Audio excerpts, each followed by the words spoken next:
जय श्री कृष्ण। क्या आपने कभी सोचा है कि आपके विजय का एक रहस्य आपकी सांस के साथ जुड़ा हुआ है? सांस का और मन का बड़ा गहरा संबंध है। आप किस प्रकार से श्वासोच्छ्वास करते हैं, इस पर यह निर्भर करता है कि आप विजयी बनेंगे या पराभूत। कभी आपने ये सोचा है कि जब भी कोई बुरी खबर आप सुनते हैं और आप दुखी हो जाते हैं तो आपकी सांस फूल जाती है। कभी आप निराश होते हैं तब भी आपकी सांस फूल जाती है। कभी आप क्रोध में हैं तब भी आपकी सांस फूलती है, और कभी आप डर जाते हैं तब भी आप जोर से श्वासोच्छ्वास करते हैं। यदि कोई कुत्ता अचानक से आप पर आ गया तो आप क्षण भर के लिए स्तब्ध हो जाते और आप लंबी लंबी गहरी सांस लेने लगते। ये क्या रहस्य है? आप कहीं दौड़े नहीं थे, कहीं भागे नहीं थे, उसके बावजूद आपकी सांस फूल गई। इसका कारण है ये सारी नकारात्मकता, ये क्रोध, ये भय आपके फेफड़े पर पहला आक्रमण करता है। आपके फेफड़े संकुचित हो जाते, वो आकुंचित हो जाते, और फिर आपके शरीर में प्राणवायु की कमी हो जाती। आपके मस्तिष्क में ऑक्सीजन लेवल कम हो जाती, और उसको पूरा करने के लिए आप फिर लंबी लंबी गहरी सांस लेने लगते। और यही बात कई छात्रों के साथ जब वो परीक्षा देने जाते हैं उस एग्जाम हॉल में भी घटती है। जैसे ही एग्जाम का पेपर सामने आया, उन बच्चों को कुछ नहीं सूझता, वो ब्लैंक हो जाते हैं। क्या कारण है? क्योंकि वो जो टेंशन था, वो टेंशन उनको ब्लैंक कर देता है।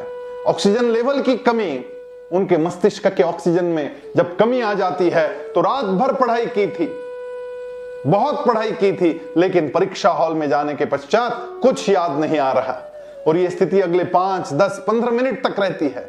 इसमें समय बर्बाद हो जाता है, टेंशन चढ़ जाता है, और फिर परफॉर्मेंस अच्छा नहीं आता, और फिर रिजल्ट अच्छा नहीं आता।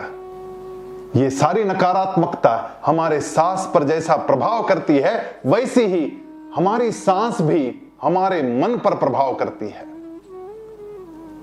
ये परस्पर संबंध समझ में आ जाए तो फिर इस नकारात्मकता के साथ में जूझना बड़ा आसान हो जाएगा। और इसलिए भगवान भगवत गीता में कहते हैं, अपाने जुह्वति प्राणम प्राणे पानम तथा परे प्राणापान गतिरुद्ध्वा प्राणायाम परायणाः।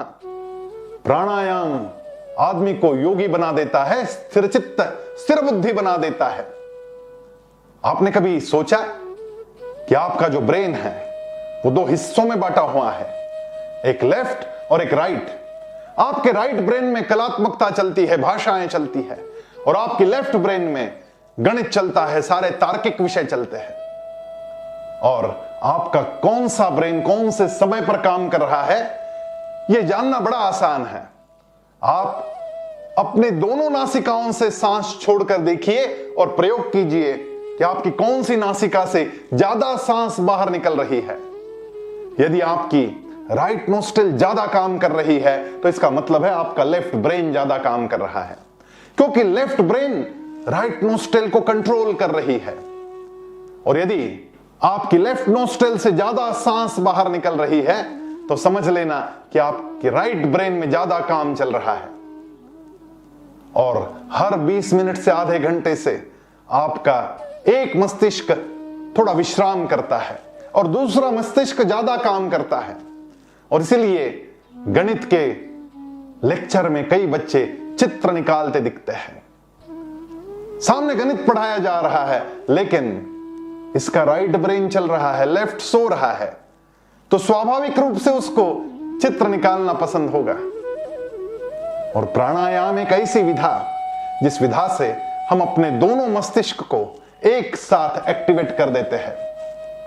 फिर वो प्रणोच्चार हो, यानी लंबा ओंकार हो, या फिर भ्रामरी हो, वो कपालभाति हो या फिर भस्त्रिका हो, वो अनुलोम विलोम हो ये सारे प्राणायाम आपके फेफड़ों की क्षमता तो बढ़ाते ही है, लेकिन आपके मस्तिष्क को ज्यादा ऑक्सीजन पहुंचाते हैं, और आपके मस्तिष्क को ज्यादा ऑक्सीजन पहुंचना ही आपके विजय का मर्म है। तो आइए इस प्राणायाम का आरंभ करें।